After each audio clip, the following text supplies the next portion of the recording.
Boxing King Media. We are joined by the two-time world champion at two different weights, Pauli the Magic Man Malignaggi. Pauli, thank you for joining us today. Thanks, man. Thanks for having me. How are you? I'm good, man. It's nice to see you. You've been away from the TV screens. You're normally popping up in different parts of the world, doing punditry work or commentary or whatever. Whereabouts are you at the moment? I'm actually in Florida right now, just hanging out on my balcony.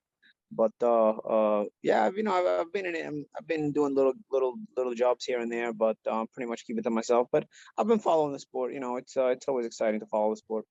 Have you got anything lined up, like punditry wise or commentary wise, coming up? I'm in talks with some companies that I'm doing some work for. I'm going to start doing some work for this company called Blue Moon Boxing in California. They've got some shows out on the West Coast, and they also have some internet presence as well that they're building up. So I may start doing some stuff with them. Also, Pro Box Promotions. I'm kind of come to a deal with Pro Box Promotions over in Florida. They're a company that is kind of developing an app, and they're signing some very good talent actually, and they're going to start moving with consistent shows starting next year. With among consistent shows, they also do have some other ideas which I'm not going to get into right now, with more TV presence, and they want me involved with that as well. So I'm coming to a deal with them as well. And lastly, honestly, I'm doing some work with Boxer over in England. They've just gotten the Sky contract, and they're kind of growing into bigger and better things. I've been doing their podcast a little bit. I'm going to be doing one or two other podcasts as well in the meantime, while also possibly making a few appearances in England with Boxer if I can, if things are smooth to travel and whatnot, So I've got some things lined up actually. My plate's getting kind of full actually, so I'm gonna have to figure out how to balance that out in the new year. Like I said, the also a couple of podcasts, one of them being Boxer, but so that's always fun where I can just go back and forth with some banter and give my thoughts and opinions on fights freely. So it's I've been away, but not fully away, but I think that the time away was needed in order to kind of reassess and relax a little bit and kind of give some time to the necessary things I had been neglecting in my life, and so I think now it's kind of good to return, Good. The reason I asked you is because I always watch forums and see what fans write, like the hardcore fans. And when the zone was setting up, they were obviously setting up the commentary team and the punditry guys, etc. Your name kept popping up, so I was quite surprised not to see you on that lineup. I wasn't surprised. I wasn't surprised at all. I think I respect the zone, and I respect Eddie especially. I to watch what he's done with that empire over there at Matchroom. He's really done an amazing job. So, and I've done some work there with Matchroom when I was doing the Sky work when my Matchroom had the Sky deal. But truthfully, I wasn't surprised they didn't get to me. I had a little bit of an issue with Frank Smith probably at the end of their tenure with Sky. And I probably, looking back, especially now that Sky has called me once they broke away from Matchroom, looking back with hindsight being 2020, I never got called back for a Matchroom show again after I had that issue with Frank Smith. And as soon as Sky broke away from Matchroom, or Matchroom broke away from Sky, whichever way you want to look at it, they called me right away. So I'm pretty sure now. I mean, I hadn't really given it any thought before this, but I'm pretty sure now that Frank was probably being a little washwoman and, being a little bit all gossipy and got a bit too offended and probably, went out of his way to make sure they didn't call me, which is, not mad at him. It's, if his feelings got hurt, I can't really undo that for him. It's his own issues to deal with and his own family. Maybe can help him with that. It's a very feminine trait to have. Are you able to elaborate on that? What went wrong? I had an issue at one of the public workouts I was working for with Sky. I don't remember which one. I think it was for Lomachenko Campbell. There was one of I worked that show for Sky, and I think it was one of the media workouts that week, if I remember correctly. And I was covering it with Sky, and a couple of the fans. I was all sitting off to the side. I had like a little bit of a break in between the workouts that the fighters were having. So a bunch of fans who were cordoned off behind the railing were calling me to take some pictures. And usually I'm very friendly, especially with the British fans. They're really always good to me and always fun to be around. So they a bunch of them were calling me to take pictures and come sign autographs and whatnot. And I said, okay, sure, So I went over there and I started signing autographs, taking pictures one by one. And there was really a bunch of people. And I was kind of making my way through along the railing because they came past the railing. So I was just kind of walking along the railing, taking pictures, signing autographs, and moving along, And, a typical little creep fan got in and got into the picture with me. And while he was taking the picture, while he was posing, started talking some trash about, my bare knuckle fight with Lobov, McGregor, all this other stuff. So I kind of had some words with him. I thought it was a bit creepish to do that. I got in his face and, some things happened and then he said I spit on him. If I spit on him, it was probably just me talking the way I was talking because I was kind of aggressive with the way I was talking to him. Because, these kind of little creep fans, they're aggressive until you get in their face and do something. And then, or if you do something to them, they actually don't do anything except snitch and rat, So it was a little bit of an issue there. And then the security pulled me away from him because obviously he wasn't going to do anything. And, he wasn't going to do anything except troll. He started saying that I spit on him and his friends obviously got his back. I'm by myself. Nobody's giving my version of the story. So, I didn't get into any trouble. I worked the whole week actually.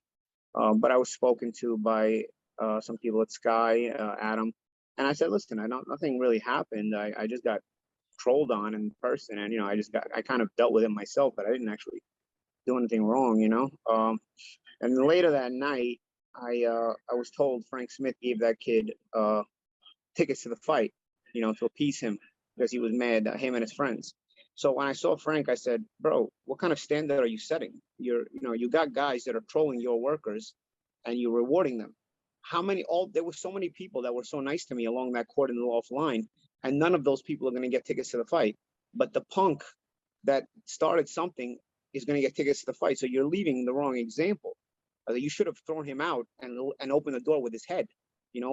Security should have thrown him out and opened the door with his head to make an example out of somebody like that.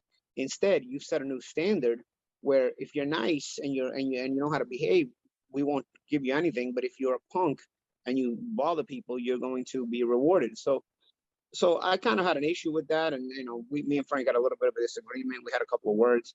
I didn't think it was a big deal, honestly. I thought we kind of left it right there. I worked the rest of the week, and I thought we left it right there.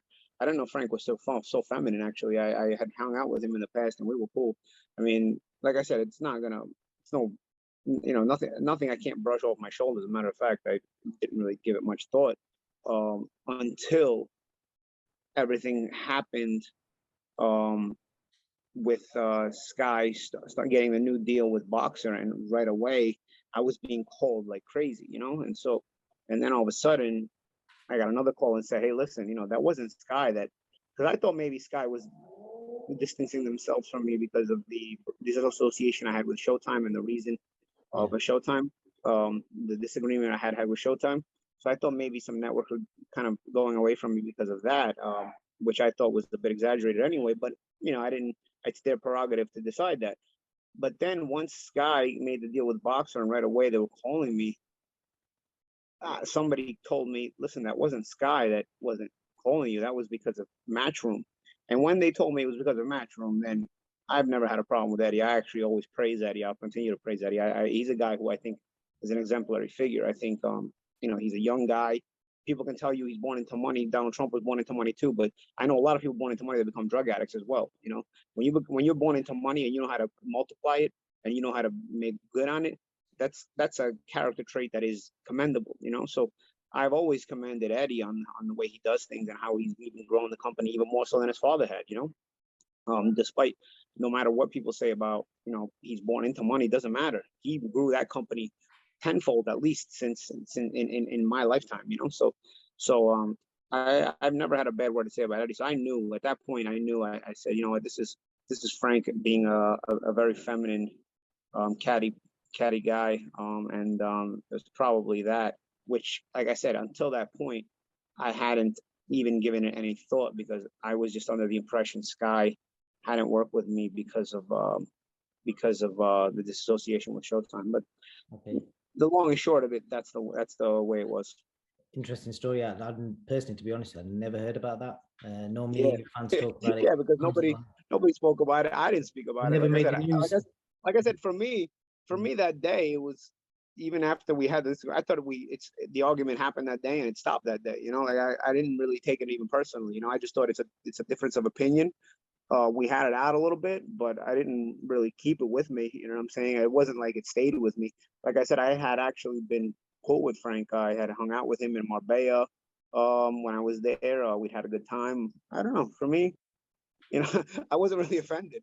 Like, I had a problem with the decision they made, but it wasn't like I was gonna, you know, all of a sudden, you know, think of him different as a person. It's like, whatever. Sometimes, you know, even people that get along most of the time can disagree over some things. So that's what I just thought it was that, you know. I didn't realize that it was such a personal matter. But you know, like I said, now it's noted. Now I know when it's somebody's like that, you know, I know that I know how you are, and it's gonna be noted in my mind, you know. Okay, cool. I'll move on to something positive.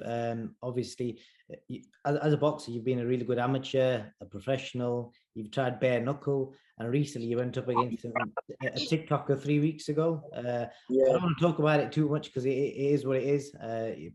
You bashed him around for a few rounds. How was that experience for you?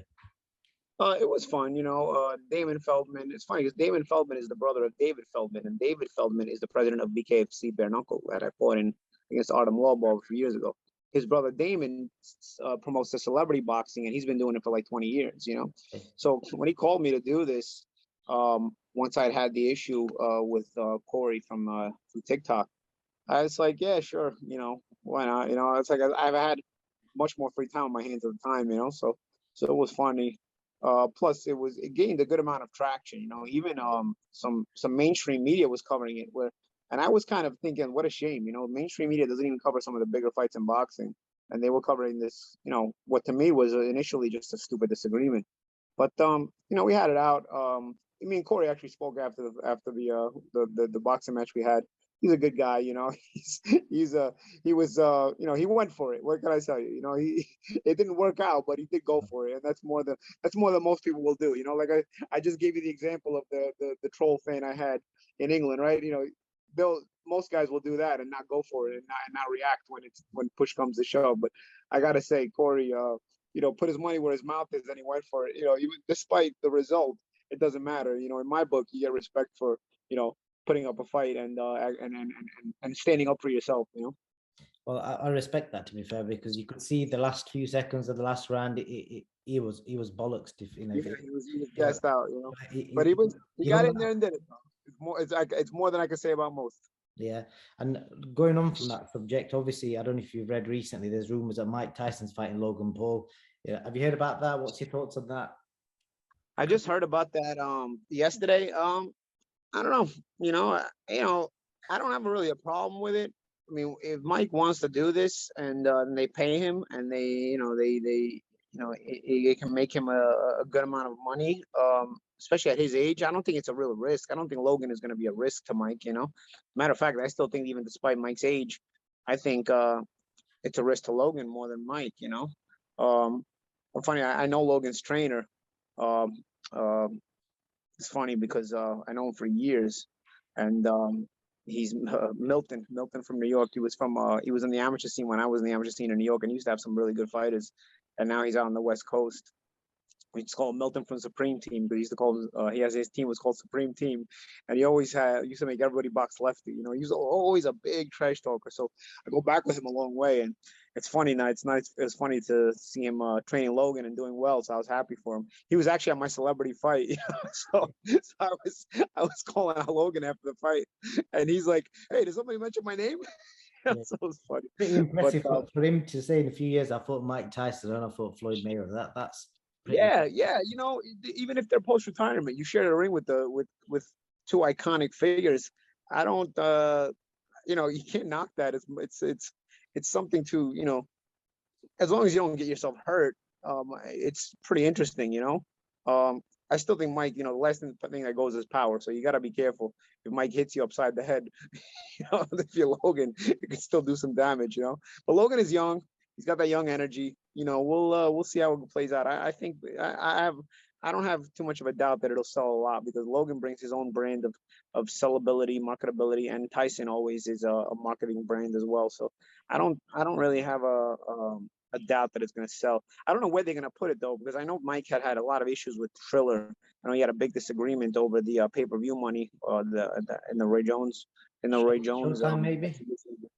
So yeah, possibly Showtime. Who knows? I know Mike has had a great relationship with Showtime in the past, and he had a second part of his career was Showtime, and truthfully, Logan probably has a built-in relationship because of his brother Jake with Showtime. So there's a possibility that it could go to Showtime. I wouldn't be surprised.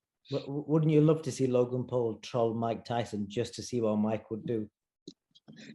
I'd love to see. He would lose his shit. I think Mike is not one of those guys you can play with, though. Oh. Mike is, you troll Mike. The ticking time bomb. Yeah. I think Mike is real cool. I mean, I've met Mike. He's super cool, but I still think he's an old school character in that he demands his respect, both as a man and now. There's always something about older men, older when they're the old school people and the older guys. They carry a certain amount of esteem where you respect me because I'm older, not just because I'm a man, because I'm older. And I feel like Mike carries both of those things. He's a man. He wants to respect. He's a man. He always had that about him because he won even his boxing career. But now I feel like he also has this. You respect me because I'm older. You respect me because I'm a veteran in the game. I'm a veteran in life, and young people are supposed to respect older people. So I don't think it would go well if Logan trolled Mike, but I'm sure we're all curious to see what. I want to see. I'll be honest. I want to see it. Talking about being older and being retired, etc. Jumping back to you, another thing I've read quite a lot about you is a lot of fans always say this. If Pauli had the power, or if his hands didn't break every fight, he could have done so much more. What's your opinion of that? Do you think he could have done a lot more than you have done? And obviously, some of the defeats against the good fighters that you had, would they have been different? It's possible. I don't know. I mean, because you had brilliant boxing IQ. I can't say because it's not the way my career was. I really do think that my hand issues and my injuries to my hands were a big debilitator as far as being able to hit harder or even be able to throw more punches. I was kind of always on a budget with my hands as far as what I was going to be able to throw. But yeah, I made the most out of. Maybe I wouldn't have been as smart. I don't know. I was forced to become very, very astute inside the ring, very, very a very, very cerebral fighter because of the disadvantages I had with my hands. But so maybe I wouldn't have had that if I had good hands, and I wouldn't have took the time to become such a cerebral fighter. Cerebral. Who knows? I don't know. I'm just saying, playing devil's advocate. You can't just say if Pauli had power, he'd have been this because, maybe I'd have lost something else. I don't know. And I'll tell you what, the cerebral part of it probably brought me into commentating as well. It allowed me to become this commentator that now is, very much in demand. And, I've been able to kind of create a different brand for myself just on the commentating alone. So all's well that ends well, as they say. Basically, would I be right in saying your boxing IQ probably benefited from that? Because you had to aspects of your game. Yeah, I'd say so. I was forced to become more of a student of the game. I'd say so. And I started boxing late. I started boxing as a teenager. So usually guys who start boxing later aren't as high IQ fighters as fighters who have been boxing their whole life. But I started boxing later and still was able to catch up, not just physically but also mentally to the rest of the pack. See, I'm going to shoot on to some of the recent topics. So Fury Wilder 3, obviously I saw some of your interviews. You predicted Fury would win with ease. What were your thoughts on the fight, and did it play out how you thought? I'll say this about Malik Scott did bring us a little bit something different to Deontay. I thought they were smart in going to the body early of Fury, trying to disguise the right hand by throwing straight shots to the body and then maybe surprising with a right hand to the head. I kind of saw that as the beginning of the fight. I noticed Deontay going to the body a lot, both with the jab and the right hand. I thought that was twofold positive because I thought that one, Fury came in heavier and a little bit softer around the gut, so I thought maybe going to the body would slow him down. And then number two, when you throw right hands to the chest and to the stomach, and then all of a sudden you come with a surprise shot to the head, sometimes it throws a guy off and you're able to land the right hand to the head a little bit more easily because you've kind of used the right hands to the body as decoys, and you kind of let him mentally relax that the shots are going there and he's anticipating them to go lower, and all of a sudden he's shocked when they go higher. So I saw both of those tactics implemented in one by Deontay, and I hadn't seen that before, so I felt like this is a direct game plan of Malik Scott. So I do think they came in with a little bit of a change in game plan. Overall, it's the same Deontay. Obviously, he's jab right hand and nothing else. But I did like that they spiced it up a little bit, and you credit Malik Scott for that. Having said that, once you get past the initial part of the fight, which was a lot of fireworks, especially early on, it became what I thought the fight would become, which was once Fury started backing up Wilder consistently, the fight was over. So while it was super exciting, the second half of the fight was kind of predictable, because once Deontay started going backwards in the second half of the competitive aspect of the fight was essentially over. Yeah, he landed a couple of good shots in some rounds, when Fury got careless, but overall, the competitiveness of the fight ended at the halfway point. If you really think about it, once Wilder was being backed up consistently, there was no way he was going to win the fight. And then sure enough, that's what eventually caused his undoing. But because he can't fight going backwards and he can't turn it around once he is going backwards, But nonetheless, it was an exciting fight. I thought both guys did themselves a disservice by showing up too heavy, because I thought it fatigued them a lot more to carry around that much weight. And I thought it became a much sloppier fight because of that. But on the other hand, when you have two world-class fighters fighting in a sloppy, exciting fight, people say it's a fight for the ages. So from an excitement point of view, if those were two club fighters fighting like that, people would just say, that's par for the course. Those guys are not that skilled.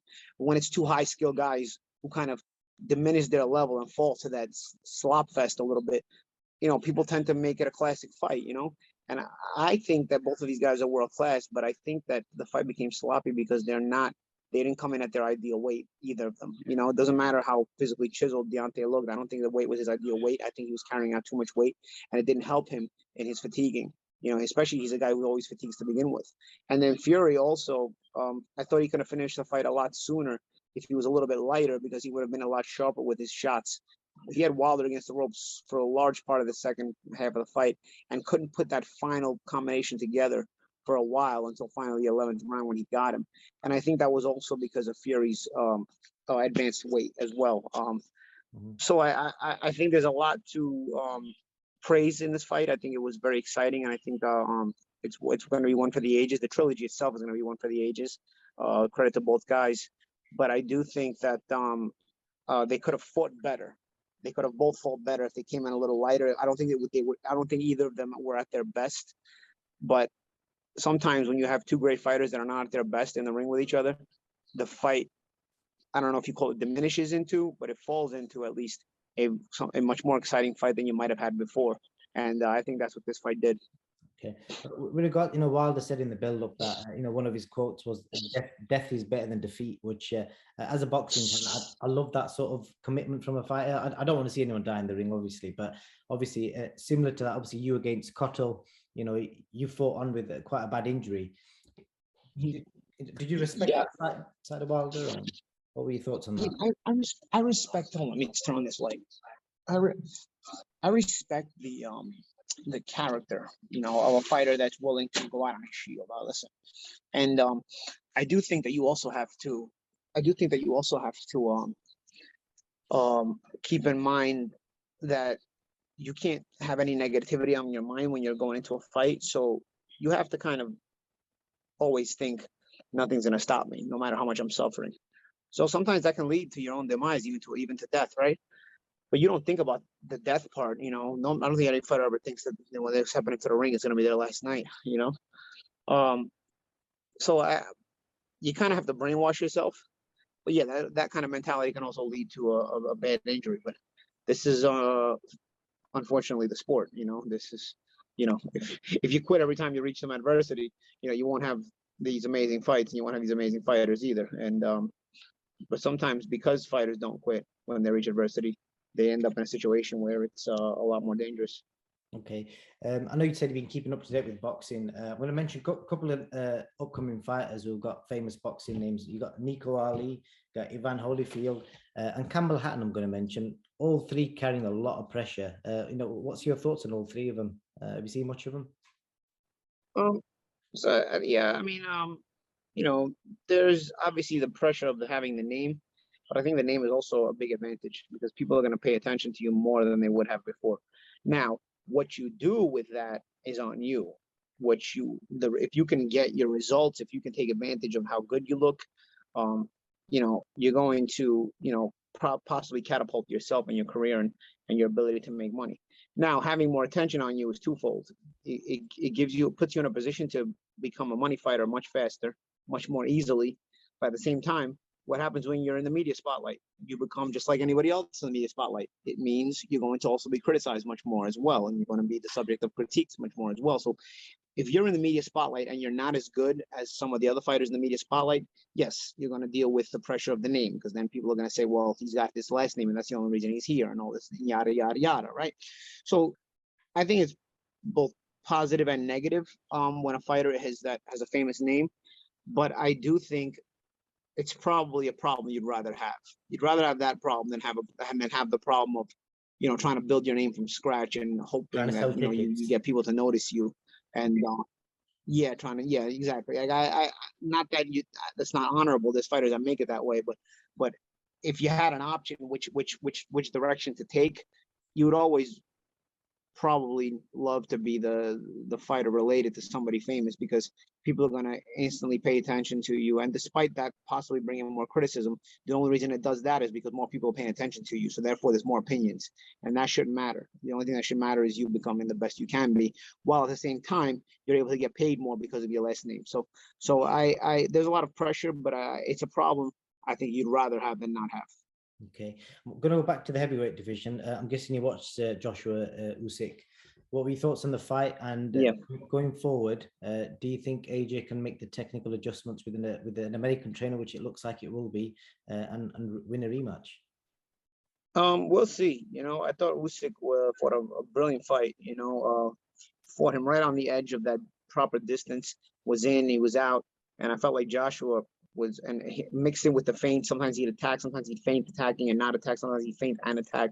He'd be out, he'd be in.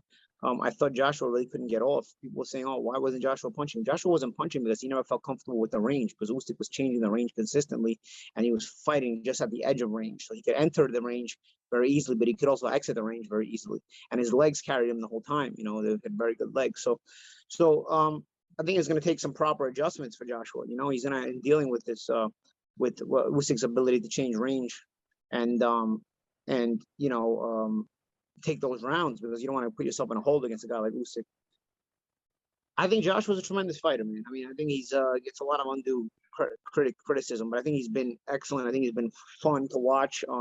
All fighters are a little bit more fun to watch when they have flaws, and Joshua, of course, has his own flaws. But Joshua's given boxing some very exciting fights, and so I don't think there's a reason to write him off. Based on what I saw in the first fight, it's hard for me to see him win even a rematch. There's a lot to correct there, especially if Usyk shows up as good as he showed up the first time, which also you can't put into consideration that Usyk shows up just as good. I mean, that could be his best night. Usyk showed up in a tremendous, not just shape, but tremendous sharpness as well. And you're not always that sharp either. But, going based on that last performance by both Usyk and Joshua, I don't know that there's enough Joshua can do to close the gap from what Usyk showed. But the reason you have the rematch is because the fights aren't won on paper; they're won in the ring, right? And so, say Usyk shows up a little bit less of himself, and Joshua shows up a little more of himself. You all of a sudden the fight result might change. And I think Joshua deserves the chance to be given the benefit of the doubt because of all the things that he's contributed to the sport and to the fans and done for the fans and given the sport of boxing in general. And Usyk has been tremendous himself. So I look forward to watching the rematch and seeing how it plays out myself. Which trainer do you think will be best suited to? From Eddie Reneso, got Ronnie Shields and Virgil Hunter, the three names that he seems to have gone to see. Yeah, I'm not sure, man. Honestly, I'm not sure. I don't know their he's gonna have to work on getting his hands to pull the trigger faster, but also to cut off the ring, because he can't let Usyk, just have that maneuverability in the ring like he had. So it's gonna be both. It's a lot to work on there. I don't know. It's interesting to me. Off the bat, if I had to hold a gun to my head, I'd say maybe Reynoso, but but but I don't know. They're all three good trainers, and they all bring something to the table. And of course, it also comes down to the chemistry with the fighter himself. Since sometimes it's there and sometimes it's not. So I don't know, but I'd maybe lean to Reynoso, but I'm not really sure. Talking of puzzles to crack, does Shawn Porter have any chance of beating Terence Crawford, in your opinion? Shawn always brings exciting fights, but the fight I think about with Shawn and Crawford, when I think about if Crawford has fought somebody like this, or who can I what can I compare this to? I think of the Jeff Horn fight. Jeff Horn was a very physical fighter who made fights sloppy and could kind of take advantage of physically breaking your technique apart and then frustrating you, and into making mistakes and then making the fight sloppy, which would then benefit him. I thought Horn was going to give Crawford more problems just because of that alone, especially that Crawford had been an ex-lightweight and had gone up to weight, and Horn was had fought as high as super welterweight.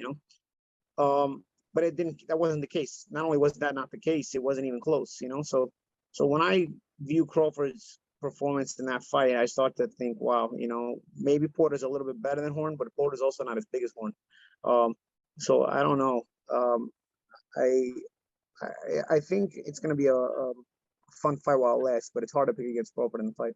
Okay, last fight, I'm excited as a boxing fan. I'm actually going to fly out to watch it. Gervonta Davis and Rolando Romero. How many rounds do you think that fight's going to last? I think those guys are going to have a punch out. I don't think it's going to last long. It seems like they don't like each other. It seems like they're both, ready to get at each other's throats. And it doesn't seem like either guy plans on being in the ring for very long. Both guys fight to take guys out. Both guys don't really ever fight to budget their shots or go the long fight. Sometimes Gervonta is not as active in during the rounds because he's punching so hard that he's got to be a little bit inactive, and then the punches he throws he can make the shots count, which I think puts him in a position to be outworked in some rounds if somebody's got the guts to get in there and box confidently. But I think Romero's not that guy. I think Romero also wants to take out Gervonta, so I think they're both going to come in with the same mentality, and it's kind of a shootout kind of a fight. So I don't know. If it goes 6 rounds, it's a long time, And I don't want anybody to put bets in on the fight, but I'd say it's a 4 or 5 round shootout. The way I'm visualizing it. Okay, just to conclude on yourself, Pauli. Obviously, you've done everything from the amateurs to bare knuckle to celebrity fights to doing some TV work now. Obviously, all the stuff you've done in boxing. I guess you financially been rewarded. What kind of stuff have you treated yourself to? Is there any like prized possessions you've thought, I'm going to buy this for myself, and something that you treasure? I've had my share of nice things. I don't. I kind of am old school in the way that I don't talk about too much about my finances. You don't flash stuff. And not that I don't flash. I mean, I've posted my Ferrari. I've got a good amount of jewelry that's worth a lot of money that I don't always wear, but you'll see me wear it at times. Not that I don't flash. I like nice things, but I also, as I get older, I also feel like the most valuable luxury is time, and I've been able to, do well enough to have enough time to myself, and for the people that I care about, and just be able to live with a little bit less stress, and maybe focus on the more important things, or try to focus on the more important things, and do to the best of my ability, try to focus on the more important things, or hope to. So I don't know, in that regard, I think that's what makes somebody a rich person. There was a good Bob Marley quote I saw on a video. Sometimes it goes around Instagram. I see it from time to time. And the guy asks him, are you a rich man? And Bob Marley says, what's riches? Physical things are not riches. Riches are, being here and having your health, having your, I'm paraphrasing here, but basically, having your freedom and the ability to think, and not be stressed out, and value the things that are more important than finances, physical things, material things, So it's something that stays in my mind, especially as I get older. I'm happy, like you see what I'm doing here, man. Yeah. I'm just kind of chilling, I'm happy with what I've accomplished. Hope to continue to accomplish more, but I also consider, the times that we live in life, and there's people that are a little bit less fortunate, and also people that are, going through health problems, and not just with COVID, but also what the shutdowns have caused. A lot more suicides, a lot more, depression, and things of that nature. Not to go on any tangents, but everybody makes like they have to talk about mental health. But meantime, the more you've paid attention to mental health, the suicide rate has gone up. So Yeah. obviously obviously maybe you need to change the game plan in the way you deal with mental health, because when we weren't talking about mental health, there wasn't this many suicides. So I think of things like this, and I feel fortunate that I don't have to deal with some of these things, and I hope never to have to deal with these things, not just for myself, but also for the people that I love. And I think that's really what riches are. It's to have a peace of mind where the things you value, the people you value are okay. And I'm sure it's nice to have physical, material things, but it's not always, it's not the most important thing. So I'm not going to say it doesn't count, it doesn't matter, because I like nice things like anybody else likes nice things. And I have had my share, I have my shares of nice things, but I value other things more. No, that's a pretty fair comment. Any regrets in your career, or any regrets in life? No. I mean, sure. You've always got one or two regrets, but you might change certain decisions you made or certain things you did, but nothing. I thought you might say the hairstyle in the Hatton fight.